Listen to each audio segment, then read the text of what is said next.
D'où tu pries la Vierge Marie, toi? C'est pas biblique. Vous l'avez déjà entendu, celle-là? Et pourtant, si, frères et sœurs.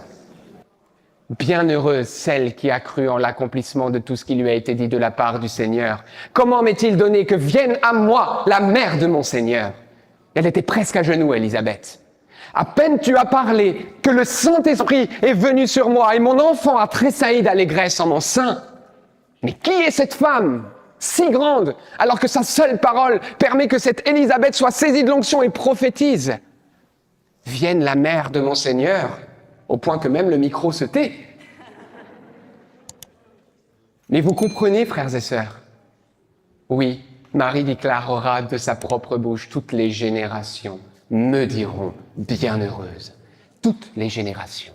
Et 2000 ans plus tard, l'Église la proclame bienheureuse et la proclamera heureuse, parce qu'elle est notre mère. Alors écoutez bien, le verset 9 déclare: unique est ma colombe, ma parfaite. Unique pour sa mère, merveille pour qui l'a mise au monde. Les jeunes filles l'ont vue et l'ont dite bienheureuse. Moi, ça m'a fait penser à Élisabeth. Mais Seigneur, même plus que les jeunes filles, puisque c'était une dame âgée. Mais finalement, cette dame âgée stérile, elle a enfanté. Et je peux vous dire qu'elle devait être aussi resplendissante qu'une jeune fille lorsque la mère de Dieu est venue sur elle, près d'elle, et qu'elle était enceinte de Jean-Baptiste. Oui, ce moment était proclamé. Unique est la Vierge Marie. Pourquoi l'auteur l'appelle la colombe? Parce qu'elle est l'épouse du Saint-Esprit, cette colombe. Et parce qu'on ne sépare pas ce que Dieu a uni, elle est un avec l'Esprit Saint, la colombe. Immaculée et pure et sainte, comme le Saint-Esprit est saint, au point que Maximilien Kolbe a dit, écoutez bien, il est fou, lui, encore plus que moi. Marie, le Père, ok, on arrive à peu près à se le personnifier, le Fils, on voit, hein, Jésus, il a un corps et tout, mais le Saint-Esprit, il n'a pas de corps, on ne sait jamais, c'est un feu, c'est une colombe, c'est un peu de l'eau, voilà. Mais il dit, Marie est tellement unie au Saint-Esprit, parfaitement unie au Saint-Esprit, Marie. Chaque mouvement, chaque clignement d'œil, tout est parfait. Le Saint-Esprit est parfait en Marie. Parfait tout le temps. Il dit, puisque le Saint-Esprit en Marie est parfait tout le temps, Marie est donc, quelque part, le reflet visible du Saint-Esprit. Puisque elle a un corps, Marie, et que le Saint-Esprit agit en elle pleinement, elle est, en quelque sorte, entre guillemets, écoutez bien, presque l'incarnation du Saint-Esprit. C'est ce qu'il dit. Parce que quand on voit Marie, on voit parfaitement le Saint-Esprit agir en elle. C'est énorme ce qu'il dit.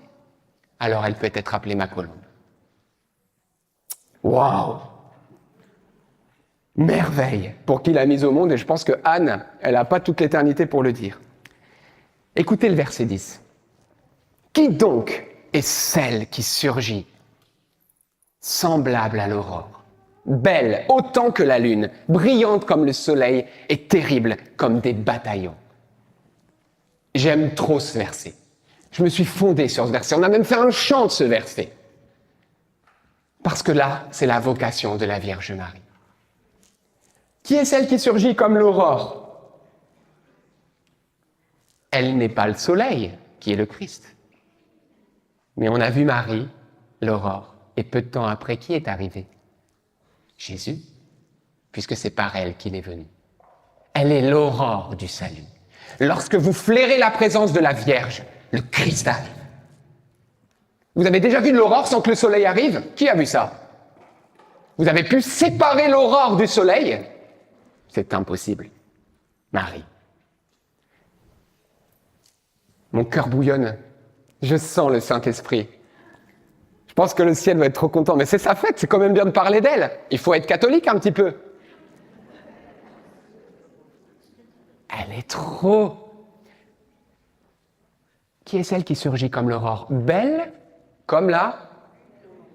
Comme quoi? La lune. La lune, on la voit bien dans les ténèbres. Et la lune, qu'est-ce qu'elle fait? Elle resplendit une lumière qui ne vient pas d'elle, mais qui vient du soleil.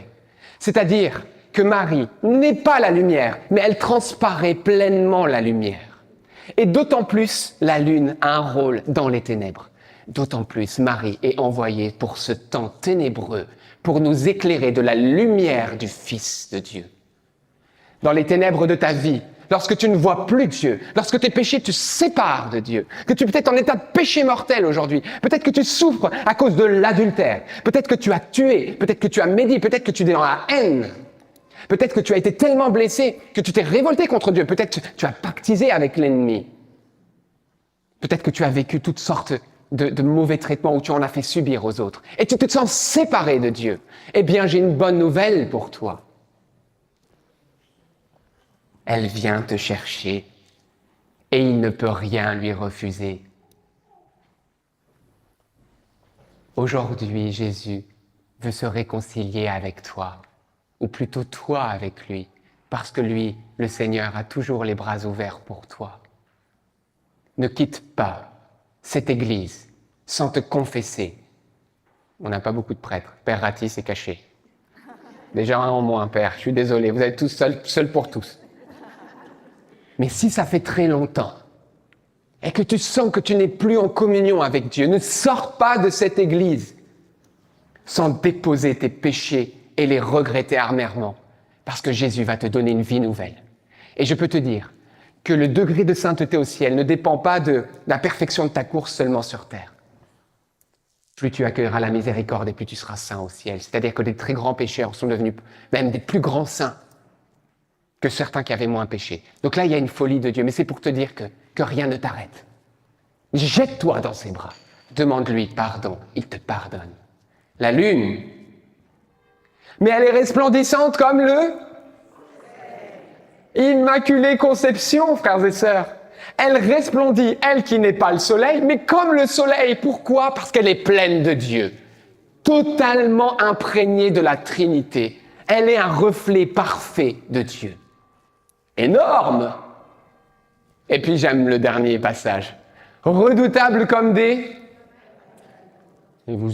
Comme des... Ok. Vous savez à quoi ça sert des bataillons ? À faire là. Et j'aimerais qu'on parle d'une guerre. La guerre spirituelle. Aujourd'hui, t'en es où dans ta guerre spirituelle ? T'as levé le petit drapeau blanc en disant... C'est bon les démons, c'est bon, je capitule, vous avez gagné. Dans ma vie, de toute façon, j'ai décidé d'être désespéré. J'ai décidé d'être toujours dans la peur. J'ai décidé, bien sûr, de ne jamais parler de Jésus. J'ai décidé également de me vautrer dans toutes mes pensées mauvaises, bien entendu, et de ne jamais être en communion avec mon mari. J'ai décidé... Non, on n'a pas décidé ça. Qui a décidé ça ? Ah, dur, hein ? Et pourtant, on le décide parfois. Parfois, on se lève et on dit « j'en ai marre, je m'en fous de tout, je veux même plus rien savoir, j'ai plus envie de me battre ».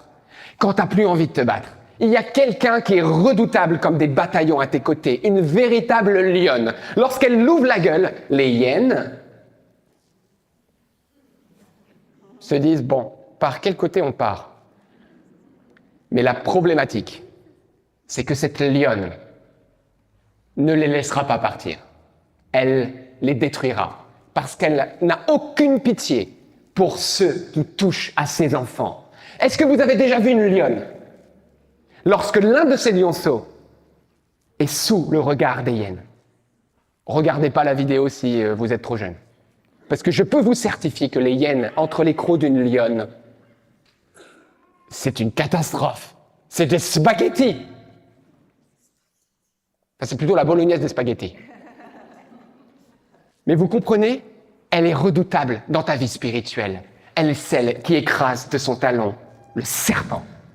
Et lorsque tu invoques la Vierge Marie, et lorsque tu lui demandes de venir, elle vient redoutable. Lorsqu'elle étend son manteau, je peux vous certifier que les ténèbres s'enfuient.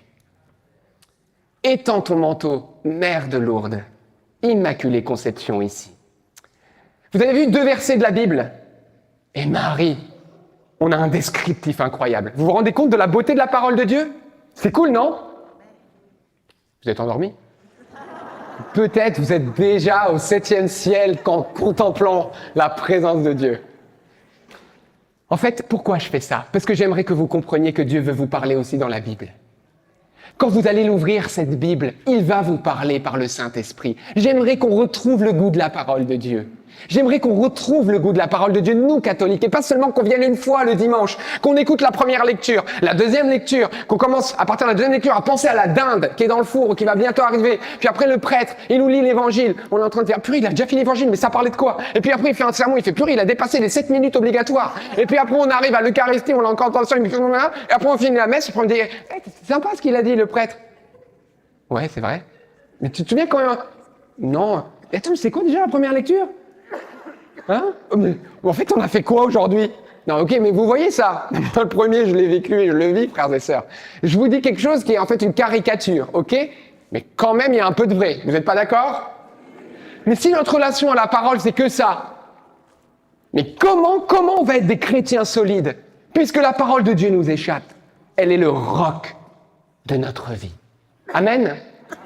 Alors, puisqu'une dose n'est pas suffisante, on va faire une deuxième dose. Chapitre 2, Cantique des Cantiques. Et là, vous allez tomber par terre parce que c'est pour moi l'image de Notre-Dame de Lourdes et de son apparition. C'est une interprétation, je l'entends, hein, on peut comprendre plein de choses, mais j'ai quand même envie d'y penser. Regardez Cantique chapitre 2. Écoutez, c'est juste énorme. Personne n'aurait pensé un truc pareil. Et pourtant, c'est la parole de Dieu, ça fait des centaines d'années que ça a été écrit. Verset 14, juste ce verset. Un verset. Écoutez bien. Cantique des Cantiques, chapitre 2, verset 14. Il est trop beau. Ma colombe, toujours la même, hein,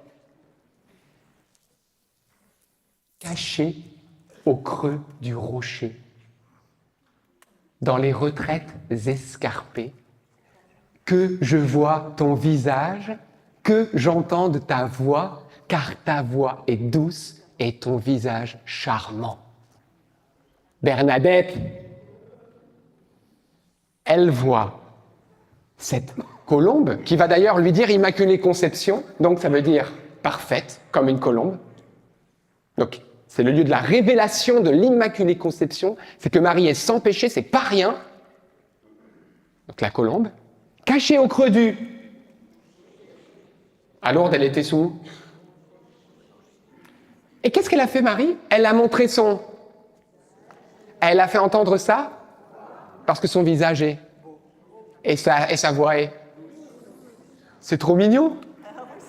Mais c'est trop mignon. Un verset dans la Bible, tu te dis, mais waouh, comment j'ai envie de voir quand même quelque chose d'une petite révélation, d'une petite lumière. Vous vous rendez compte, c'est trop chou. Sainte Bernadette a été témoin de cette apparition de cette colombe qui a dit d'ailleurs, je suis l'Immaculée Conception, qui était planquée au creux d'un rocher, qui a montré son visage et fait entendre sa voix pour le monde. C'est trop beau. Notre-Dame de Lourdes. Notez ce verset, vous pourrez dire, j'ai un verset qui est quand même sympa. Bien sûr, vous dites, s'il vous plaît, c'est une interprétation possible. Alors, est-ce qu'on a le droit d'être fier de notre maman du ciel? Alors, est-ce qu'on peut de nouveau l'applaudir? Ok. Alors, je vais la refaire. Est-ce qu'on peut de nouveau l'applaudir? Parce qu'au ciel, elle a souffert, hein? Elle a souffert pour toi, hein? Si elle te montre les larmes qu'elle est en train de pleurer pour toi, qui sont des perles devant le trône de Dieu pour que tu ne sois pas écarté et tout ça, je peux te dire que tu serais à genoux en train de dire Alléluia. Eh oui, elle pleure, la maman. Il y a des mamans ici? Il y en a qui pleurent pour leurs enfants? On peut l'applaudir? Ouais. Bah oui. Oui. Bon, les papas aussi, ils pleurent, hein. Ils pleurent. C'est pourquoi la Vierge Marie à Lourdes est venue pour nous rappeler qu'il fallait se convertir. Revenir à Jésus. Revenir à l'amour. Quitter les sentiers de mort. Et aujourd'hui, elle te tend les bras. Elle te dit, viens, sors des ténèbres. Jésus a des projets de bonheur et non de malheur pour toi. N'aie pas peur, car il est venu pour sauver ceux qui étaient perdus. N'aie pas peur, parce qu'il est venu non pas pour des justes, mais pour des pécheurs. N'aie pas peur, parce que sur son corps, il a porté le poids de tes péchés. Il a souffert de tes peines. Il a pleuré de tes larmes. Il a été meurtri de tes meurtrissures. Il a été brisé de tes brisures. Il a été blessé de tes blessures. Jésus est là. Il t'aime. Il a été écartelé sur la croix, le Fils unique de Dieu. Il a payé le prix de nos fautes. Alors n'aie pas peur. Si tes péchés sont comme l'écarlate aujourd'hui, n'aie pas peur. Si le monde te condamne, n'aie pas peur. Si tes pensées te condamnent, n'aie pas peur. Si ton passé te condamne, n'aie pas peur. Jésus-Christ est mort pour toi et il est ressuscité victorieux. Alors j'aimerais faire cet appel. Si c'est la première fois de ta vie que tu vis quelque chose comme ça et tu n'as jamais donné ta vie à Jésus-Christ, jamais, jamais. Si tu n'as jamais fait l'offrande de ton cœur à Jésus, ou si peut-être tu es chrétien, mais ça fait des mois, des années peut-être, que tu t'es séparé de Dieu à cause de certains actes ou de ton choix personnel. Et tu ne te sens pas en communion avec Dieu. Et ça fait longtemps que tu ne lui as plus dit oui. Et qu'aujourd'hui tu désires appartenir à Jésus. Demander pardon pour tes fautes et être libéré, sauvé, purifié, délivré. Si tu veux faire cette démarche, cette première démarche de conversion, parce que c'est un chemin, alors que je vous encourage à fermer les yeux, je t'encourage à lever ta main là où tu es. Si tu n'as jamais donné ton cœur à Jésus, jamais, ou si ça fait très longtemps et qu'aujourd'hui tu veux donner ton cœur à Jésus de nouveau et te réconcilier, lève ta main. Et n'aie pas peur. N'aie pas peur du regard de ceux qui sont là. Au contraire, réjouis-toi. Parce que tu es plus choyé aujourd'hui que les autres. Lève ta main et n'aie pas peur. Et Seigneur, je te remercie pour mes frères qui sont là, pour mes sœurs qui lèvent la main, peut-être pour la première fois. Merci, mon Dieu, pour l'offrande de leur cœur. Jésus, tu as dit, venez à moi, vous tous qui peinez et ployez sous le fardeau, et moi, je vous soulagerai. Vous trouverez le repos de vos âmes, car je suis doux et humble de cœur, dit le Seigneur. Alors si tu désires donner ton cœur à Jésus, répète cette prière après moi. Seigneur Jésus, je viens à toi tel que je suis, avec mon passé, avec mes péchés. Je te demande pardon pour tous mes péchés. Pardonne-moi, Seigneur. Purifie-moi, Seigneur. Délivre-moi, Jésus. Aujourd'hui, devant le ciel et la terre, je te reconnais comme mon Sauveur et mon Dieu. Sois le maître de ma vie. Sois le berger de ma vie. Jésus, je te dis oui. Je te dis oui. Viens dans ma vie. Viens dans ma famille. Viens dans mon travail. Je te donne mon cœur. Je te donne ma vie. Jésus, guéris-moi. Délivre-moi. Je suis à toi. Envoie sur moi ton précieux sang. Que je sois aujourd'hui une créature nouvelle. Par la foi, en ton nom, Jésus. Et que la Vierge Marie, notre mère, soit toujours à mes côtés. Amen. Amen. Amen. Merci Seigneur. Gloire à Dieu.